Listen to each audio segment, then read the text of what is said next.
Hello everyone, it's Old Guardian here. Over the past day we have got another 9 new cards from the upcoming Saviors of Uldum expansion to Hearthstone, and in this video I'm going to review them all. There's some Warlock support, there's some combo support, there's a new Rogue Legendary. Let's check them out. First of all, we have a new Rogue Rare card, Bazaar Mugger. A 5-mana 3/5 with Rush and a Battlecry to add a random minion from another class to your hand. Okay, so you can compare this to Blink Fox, which is a 3-mana 3/3 Battlecry and a random card to your hand from your opponent's class, so rather weak in Rogue Mirrors. Adding something from another class is better to enable your Vendettas, better to enable these cards that depend on you holding cards from another class. But because it's a random, then there's a very wide pool, so you can't really have much control over that, compared to like Hengeclan Burglar, Battlecry discover a spell from another class, which is an immensely more powerful card. Bazaar Mugger isn't immediately bad, but it really depends whether you need to have something that deals 3 damage for 5 mana. If the meta is very heavy on 3 health minions, this might be viable, but other than that I think it's on the weak side and unlikely to see play. Rogue generally just doesn't care too much about fairly high cost cards with relatively low impact. Then we have a new card that will result in a lot of deck building, the Desert Obelisk, a 5-mana 0/5. If you control 3 of these at the end of your turn, deal 5 damage to a random enemy. And that means that each of them will deal that 5 damage. So if you have 3, that's 15 damage, 3 times 5. If you have 5, that's 25 damage. Oh, that's pretty interesting. It's random enemy, so it doesn't necessarily go phase.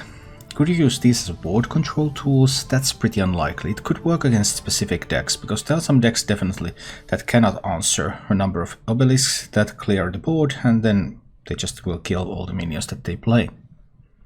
But there are also lots of decks that just don't care unless there's an OTK involved. And OTK with these will be pretty difficult. There are some tools like Druid has Gloop Sprayer, Priest has Mass Resurrection. Now, there are some methods of cloning these, but the mana cost is fairly excessive.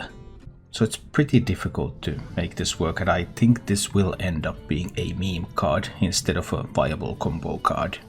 There simply isn't a very straightforward OTK combo with these. You rely on getting discounts hit on the right targets or something like that in order to pull it off. Then a new Warlock minion, some more Pit Lords. It's Rift Cleaver, a 6-mana 7/5 demon with a Battlecry. Destroy a minion, your hero takes damage equal to its health. So very reminiscent of Vilespine Slayer rogue card that recently moved to wide format. 5-mana 3/4 combo, destroy a minion.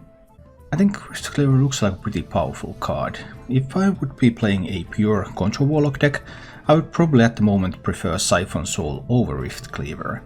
Rift Cleaver gives you a body, but it also means that you're taking damage. And Control Warlock right now really cannot afford to take damage. That's why the Siphon Soul's heal effect is so important. But if there's some kind of a more mid-range style Warlock deck, this might even see playing like a Zoo Warlock. Depending on the meta, if there's big minions that need to be removed, then 6 mana might be a sweet spot that you can still afford to spend on that. Especially when you're also getting a pretty big minion on top of it. Or if there's some way for Control Warlock to heal up a lot, then it might even be interested in this, although Control Warlock probably prefers the Siphon Soul. Then another interesting Warlock card, Evil Recruiter, a 3-mana 3/3 with Battlecry. Destroy a friendly lackey to summon a 5/5 demon. So that's 3 mana and a 1/1 on the board in order to put 8/8 stats on the board. That's pretty impressive. There aren't that many ways to generate lackeys right now though. We need to see what more lackey generators there will be for Warlock, because right now there's Evil Cable Rat and there's Evil Genius. And maybe these are enough to make it work. Evil Recruiter, it's clearly a Zoo card, it doesn't fit in any other archetype of Warlock, but we'll have to see the whole package to know how good this would be in Zoo. I think these current lackey generators are probably enough to make it playable. And if we get another good one, then this can be really strong. Then we have an interesting new Hunter card, Hunter's Pack. A 3-mana spell, add a random hunt the beast, secret and weapon to your hand. So 3 cards generated by this one card. Very, very interesting. Beast, secret, weapon. Also secrets and weapons come from fairly small pools, so you also have a pretty good idea what you're going to get from those.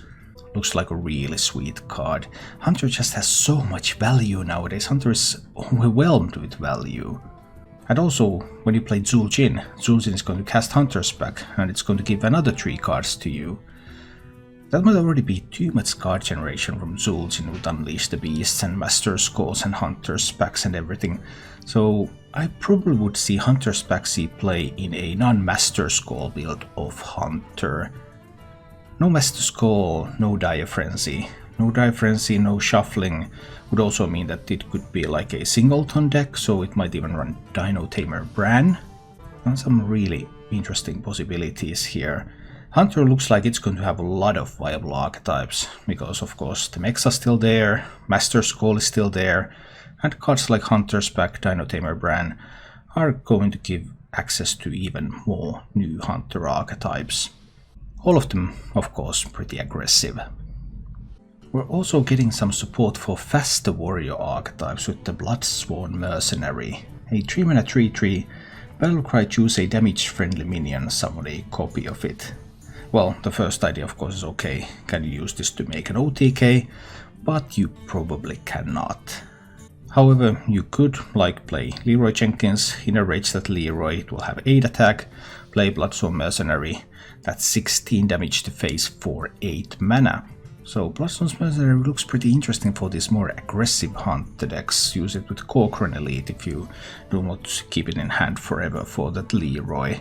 Could you even make Overlord's Whip work? Have to play a minion, deal 1 damage to it, so if you don't always have inner rages, or if you just don't want to always play inner rages, then you could damage your own minions, make copies of them. I'm a little bit skeptical about that. Overlord's Whip has not been playable before. This idea of damaging your minions and then benefiting from it has been around Warrior for quite some time, but that's never worked really well. So currently my thought is that this will not see play, this archetype is not going to be viable, but this is a pretty decent piece by itself, so if we get some more pieces then maybe you can build some kind of an aggro warrior with this one included. More new neutral Murlocs. Fishflinger. A 2-mana 3/2 Murloc, battlecry, add a random Murloc to each player's hand. Well, is your opponent going to do much with their Murloc? That's very unlikely. Are you going to do much with your Murloc that has the tribal tag that all of your deck is going to synergize with? Yes, you are. So during Rise of Shadows, Murlocs were the specialty of Shaman. No other class really could play Murlocs, they just didn't have enough support. Now we're getting at least 2 neutral Murloc cards, Fishflinger and Mermy, which was revealed earlier. And this is starting to open up some possibilities with like Murloc Paladins or Murloc Warlocks. Will be interesting to see where we can take these. But I really like Fishflinger, I think it seems like a great card. Same with Mermy. 2 excellent new Murloc cards. Speaking of Murloc Paladin, Paladin is getting a new spell, Tip the Scales. 8-mana spell, summon 7 Murlocs from your deck. Well, it summons them from your deck, so this is not like anything can happen. This is not going to resurrect exactly the right Murlocs for an OTK. No, this is most likely going to pull a bunch of Murlocs that are then going to miss all of their battlecry effects, and then they are going to just stand there on the board, and then they are going to get cleaned up next turn. But is there something that you could still do with this card? Well, a couple of things come to mind. One is Prismatic Lens. So if you Prismatic Lens to draw this, and it costs barely anything, you can maybe play this on turn 5. And filling your board with Murlocs on turn 5 is much scarier than filling your board with Murlocs on turn 8. So there's some power there. Also, this really thins your deck. It draws 7 cards from your deck. So what about putting in some Holy Wrath, Baleful Banker, Shirvallah Tiger action into a fairly aggressive shell? Or anything else that really depends on drawing your deck. Jeff Nomi, for example.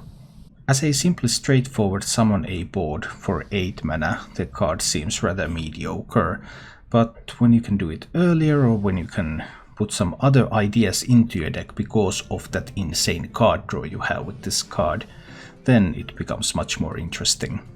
And finally, the new rogue legendary card, Anka the Buried. 5 mana 5/5 with a battle cry, change each death rattle minion in your hand into a 1/1 that costs 1. Death Rattle Rogue has kind of been looking for itself during Rise of Shadows. I've tried to play it a little, but it just isn't very viable, it just isn't strong enough. And I'm very skeptical whether Anka is going to make it strong enough, even though getting those 1-cost Death Rattle minions means that Necrim Blade, Necrim Vial, these cards that are still in standard format, can just activate a lot of death rattles fairly easily, and we still have stuff like Mechanical Whelp. We have stuff like Duran's Doctor, the 8/8 that heals you for 8 if you need some healing, although then it's just a 1/1 that heals you, so maybe it's not that impressive. It's interesting to see Death Rattle Rogue get some support, but this is not a rotation expansion, we're not losing any cards.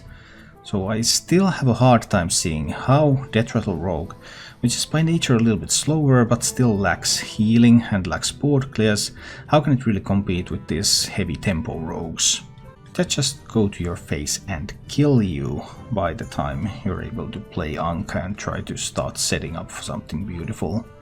We'll see. Turn 5 Anka into turn 6 Whelp plus Vial is definitely something interesting, but it's going to be a lot of work to try to build a Death Rattle Rogue deck. Those were all the new cards for today, and more will be coming again tomorrow. We're in the middle of reveal season and I will be reviewing all the cards. Thank you for watching. If you enjoyed the show, please click the like button and subscribe to my channel for more.